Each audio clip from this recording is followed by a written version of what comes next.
Repotting is a big part of bonsai, so I'm going to be using 3 examples to show you how to repot. You can also make it very, very easy. Are the roots healthy? Everything that I've just loosened up needs to come off. You don't really need it in a pot, it is just filling the pot. That way you continue developing these finer roots. A tree that's wobbly in the pot constantly moves against the substrate. Make sure you do just that. Show off the roots. This is a young whip. This is probably about 4 or 5 years ago that I grew from seed and has spent most of its life in this pot. And I'm going to look at the roots. This is a semi-mature tree. It hasn't grown all this much last year. And this year I'm just going to repot it and replant it into this pot. This is the typical repotting that you do for a normal bonsai. And this is a plant that I've been growing from seed for the last, I don't know, 7 or 8 years. And I don't like the pot anymore, so I bought myself a new pot. It's a little bit shallower and it's a little bit wider. And I'm going to plant this one in that pot. Do let me know in the comments down below if there's anything that you need more explanation on. As a rule of thumb, you repot your bonsai trees in early spring. Note, we are now still in December. This is not a normal time of the year to repot for me. But I wanted to make this video and I want to make it useful for you to see the video before you start repotting. So I'm a little bit early and it is best to wait until, like this little tree here, you get the first little green sprouting on your tree. As soon as the bud starts to open, optimal time for repotting all deciduous broadleaf trees. Let's look at this tree. And over the last couple of years, every year I've repotted this tree and I've brought the tree up a little bit so that you get these nice exposed roots. I just want the canopy to grow out, the trunk to go thicker. So I have decided to go for a fairly broad, wide, big bole for this one. If you look, if I put this on the side, it is about, say, the right height. 2/3 of the tree height is the diameter of the pot. But the deepness, which should be about the same as the thickness of the trunk, is very different, of course. So preparing the bonsai pot, there's a couple of things that you need to do. You need to make sure there's mesh over the holes, otherwise the substrate will fall out. And you need some wire so that later on you can tie the tree in place. And it's a bit more work, I know, it's a bit of a hassle. Yes, it uses wire, yes, that's all true. But coming home and finding a tree on the ground without a pot is a dead tree. Wire it in. It's important for a couple of reasons. One reason is, of course, that if an animal or wind passes by, the tree doesn't fall out. But also you keep the tree down in the pot during the phase that the roots are still growing out. So a tree that's wobbly in the pot constantly moves against the substrate, and that's not good for the growing tips of the roots. So the roots have a harder time penetrating. There's tie-in holes in this pot that allow you to put a wire through. Then at the bottom of the pot, you fold the wire along the bottom and you go up again through the hole, attaching the mesh to the pot. For this, we're going to make a little glasses.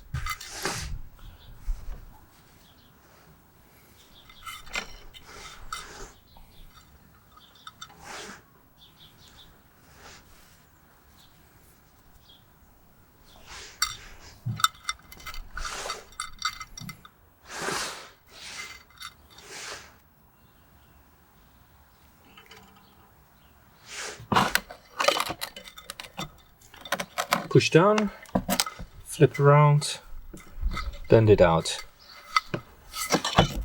And then it's just stuck in place. Substrate, a little bit in the pot. I like to have it a little bit thicker in the middle than on the edges, so you can later on push the tree down in it. Note that what I'm showing in this video is valid for deciduous broadleaf trees. Coniferous trees are repotted similarly, also at the time of bud break, but you need to be slightly more careful with the roots, and if you take too many roots off, that could be an issue. So don't apply the techniques in this video on, for instance, a pine or on the juniper, because that might cause trouble. Let's start with this one. It's a little whip. As said, it's been in this pot for quite a few years. You always start, of course, with taking it out of the pot and checking, are the roots healthy? Well, in this case, yeah, the roots are healthy, they're dormant. Normally, what you would expect if you are repotting at the right time is a part of the root ball to have white tips, white growing tips. Anyway, this one, quite happy. It's scratching off the top of the soil just to check where does the root ball start and end. I always try to repot trees only after I'm done with pruning and wiring, because that's a lot of pressure that you're putting on the root ball. So I wait until I'm completely done with the tree and then I'm going to repot. Sometimes it can be a little bit tricky getting a tree out of a pot. If your tree seems to be very stuck, do check whether you have actually cut all the wires at the bottom of the tree. Species that have a rough bark like this one is always a bit of a trick to get them out. I like to take them at the bottom of the branches so that they don't damage the bark itself. There we go. And here, yeah, the mesh is here in the bottom of the pot.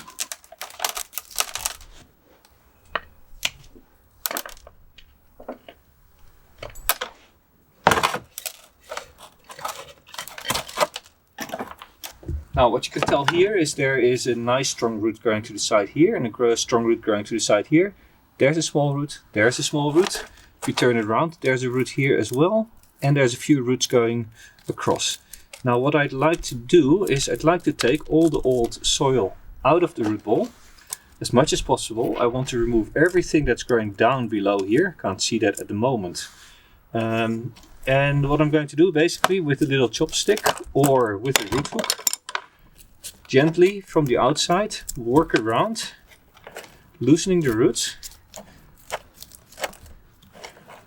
There should be no reason for a lot of rough work here.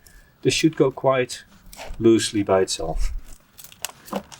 So this is the way you just go around and you tease out all the roots from the root ball, opening it up and allowing the substrate to fall away. With all the substrate removed, what you can tell now, or at least I hope you can tell, is that we have a bunch of high roots here. Lots of movement here, but then here there's another layer of roots.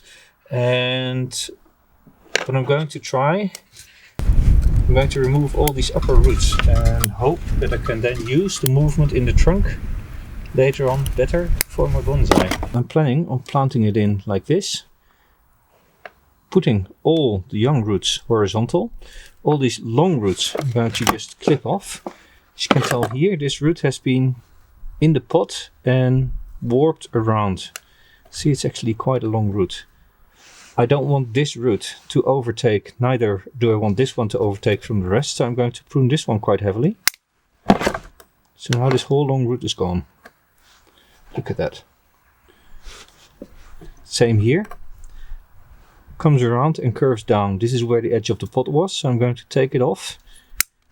Note that I took it off at a point where there's still side roots here, so these can take over from the main root that I just put off. Here, another one at an angle. And now I can just look at the root ball and say I'm going to prune you back. This is all young stuff that you can just cut off like this. So what you can tell here, lots and lots of roots. This has all filled the bottom of the pot and all needs to be cut off. This is one healthy tree. Look at the enormous amount of roots that it has built here at the bottom of the pot. This is the reason why the pot wasn't draining all that well and why the tree wasn't growing all that well. Now getting this all cleaned up can be a nightmare, but you can also make it very, very easy. Because one thing that I do know, when I plant this back in the pot, it's never going to be wider than the pot itself, and it's never going to be deeper than the pot itself. So effectively, if I don't want to curl up roots in the pots, and I don't, everything that I've just loosened up needs to come off. That's right. You don't need to spend a lot of time working on the roots right now. You just need to get rid of it. Right, so that's half a beard gone. That makes the job now a lot easier. And my assistant comes in the form of a little pot. Because now I don't have to hold the plant up all the time. I can just sit it as I work on it. Now still I have lots and lots of circulating roots here, and I'm actually going to go the easy way again. I'm just going to trim off the first, I don't know, half an inch, a centimeter, as a little circular root mat that I'm just taking off. Right,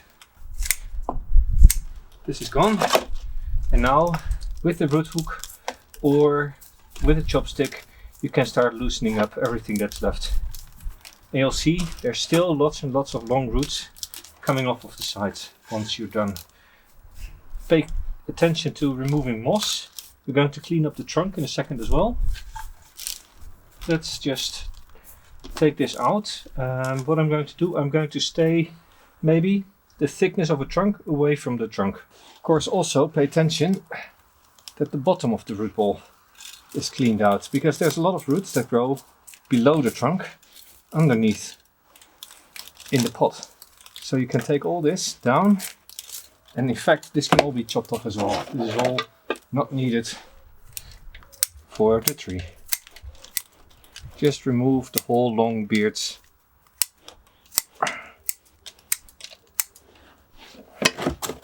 Mind you, this is regular maintenance for a healthy bonsai. If a tree has not been repotted for a long time and you need to do lots of root work on it to create a better root ball, you might need to take a little bit more time and a little bit more care when pruning. So gently at the edge of the trunk, look where the young roots are. Typically you do not need to remove all the soil all the way from the bottom. It is just enough to create irregularly openings so that water and nutrients can flow through. I don't like to completely take everything out, but as you can tell here, the roots here are all growing in a nice radial fashion. Gently with the root hook you can move soil out of the core and towards the outside so that it falls away. So when building a Nebari for your bonsai, this is what you're after. A thick root with nice fine side roots that slowly disappear into very thin feeder roots.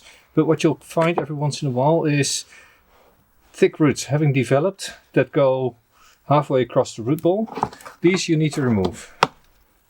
They don't bring very much to the Nebari except for just making heavy roots. So go through your root ball and look for the thick roots and prune those back. Either to a side root or to quite close to the trunk. That way you continue developing these finer roots which will feed the tree. Overly long roots of course need to be trimmed off. This is already dead because this is from the repotting. And at the bottom of the trunk you also need to check what's happening there. So you see there's thick roots growing at the bottom here as well, and these all need to be removed. In the end you want to be able to touch the bottom of the trunk here without having any real roots on there, and then everything that's heavy you take out. Then of course once you've done that you start cutting the roots roughly to the same length.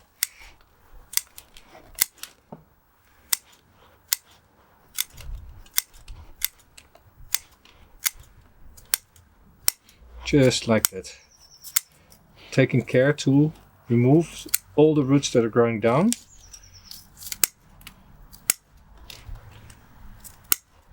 Focusing on leaving the finer root tips. If there's roots coming up, also those are taken out. There's a lot of moss here at the lower trunk, and this damages the bark actually. Most of this moss here is algae, but here it really is moss that needs to come off. So to get rid of the algae, just gently with a brush, brush as much of the moss off as possible, which is not going to be a lot because this is a rough barked species. It's difficult to get clean, so I have a better trick to clean it up, and that is algae remover. I use the regular stuff that you just get in a hardware store or a garden center that is used to clean your pavement or other things in your garden. But I have checked the package and I made sure that this is something that is suitable to use near other plants. So you have algae remover, and this is algae remover that is not dangerous for higher plants. It is really only dangerous for moss and algae. What you can tell is the root ball. It's nice and flat at the bottom. You can see the Nebari having nicely tapered roots everywhere. I'm going to plant it in the pot, taking care of having the front in front. It has a little bit of lean, but I think I'm going to plant it like this. Let's get this potted up and then we're done.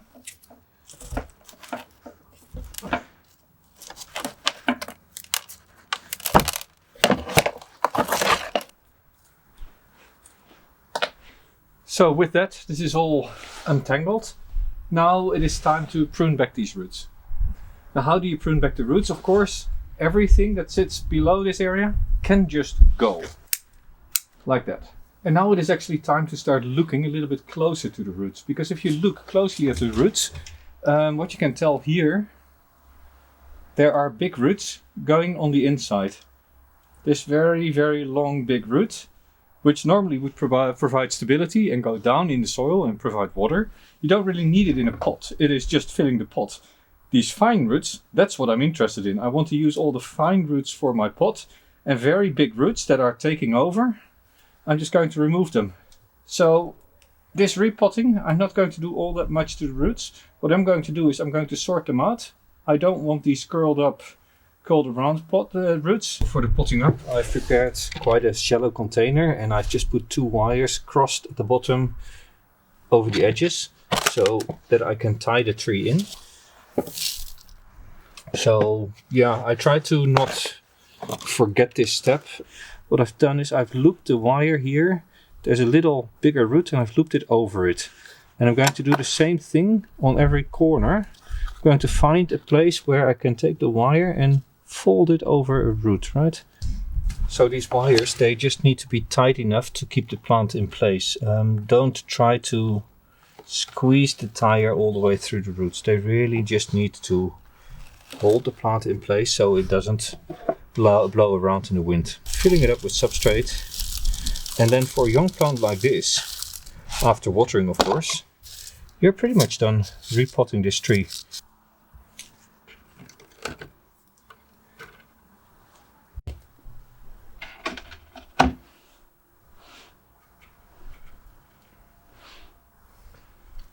Movement of the tree is in that direction, so I'm planting this a little bit left of the center, twisting it into the substrate. This way, the bottom of the roots have a nice connection with the substrate, and now I can use the wire to start wiring this in. Pay attention that you don't put the roots below the wire all the time, so here I'm going to go underneath the first roots so that I don't get any wire impressions. And then I can just twist one with the next. So this is connected. And now I move the wire over to the other side, going underneath some of the surface roots as I go.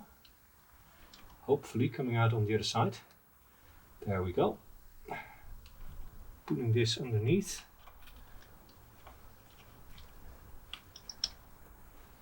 And here again I can do the same thing. I can wire them together, twisting, and this way I create a little netting over the roots.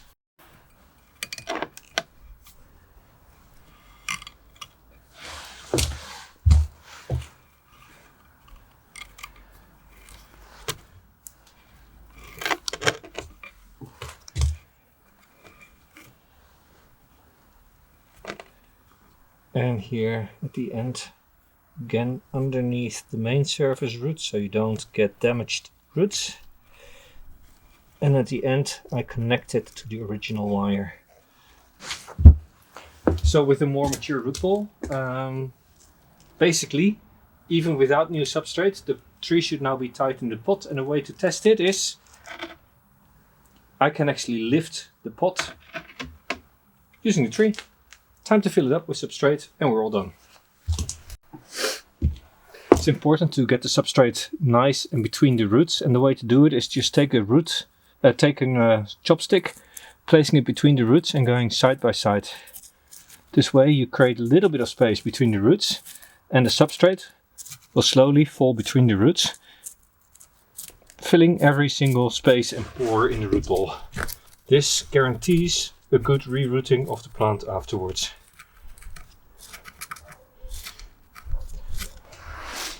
This is something to be done gently. When potting up, always think about what the front of the pot is going to be. This is a pot with 3 feet, and when you have 3 feet, you always have 1 foot in the middle, or you have 2 on the side. So try to make it. I actually want to go for this as a front. There's a nice dark patch here and going into the green. This is the middle of the pot. This is the front of the pot. So now for the tree, I also need to select what the front is. And of course, this was built up to have a front roughly like this. So this is how it's going to go into the pot. So this is a very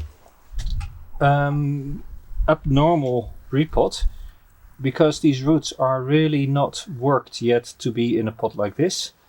So what I said, I was going to spread out these outer roots a little bit more. So I don't want roots like this one is turning inward. I want that to come out. So I want this root that goes in. This needs to come out of the tangle and be placed towards the outside. What you can tell is repotting can actually be quite a messy process. And you need to really slowly go through and position roots, especially planting something like this up. Outer roots go out, inner roots stay on the inside. This is the first time that it's going to go in a nice pot, so this time it requires quite a bit of attention to get right. Next year it's already going to be easier.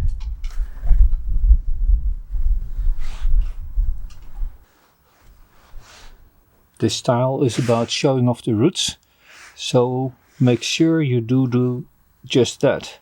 Show off the roots. So I'm tweaking a little bit now to make sure the roots are nice and visible in the final layout, and then I'll just fill up the pot again with substrate, ready for another year of growth.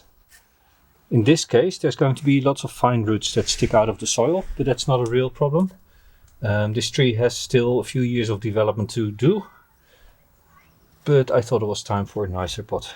After repotting, make sure you water the pot, and you water for a long time. You want the water that comes out of the bottom of the pot to run clear. That means that all the dust that is left in the substrate has washed out, reducing clogging of the pot. So repotting done. This sits quite high in the pot. I've piled the substrate up a little bit. This is something that you normally would avoid, because as you water it, the substrate will over time just flow out. Now in this case, that's exactly what I want to happen, because this is Neagari style, and that means that the roots are exposed. So I want more and more of these roots to expose. I do not like to take the roots straight out of the soil and expose another 5 centimeters of the root ball. So I've just piled it up a little bit, and over the course of spring, more and more substrate will erode down. And then all the roots that are now at the bottom of the pot will have taken over, will fill the root ball. And the plant is ready for another season. Do all trees need to be repotted every single year? No, absolutely not. So watch the video on why to repot. There's 2 main reasons. One is aesthetics, the other is health. So this one is also back in its pot. I've planted it a little bit higher than it was, because slowly the roots are getting good enough to be exposed. Don't be too eager exposing the roots. Once roots are above the soil, they don't develop as nicely anymore, so keep them below the ground until you're quite happy with the Nebari. This was a little bit of a primer on how to repot bonsai trees. If you have any more questions or wishes, put them down below in the comments. If you're still wondering why repotting, there is a video. I have put it in the description. And yeah, that's it for now. Keep growing bonsai.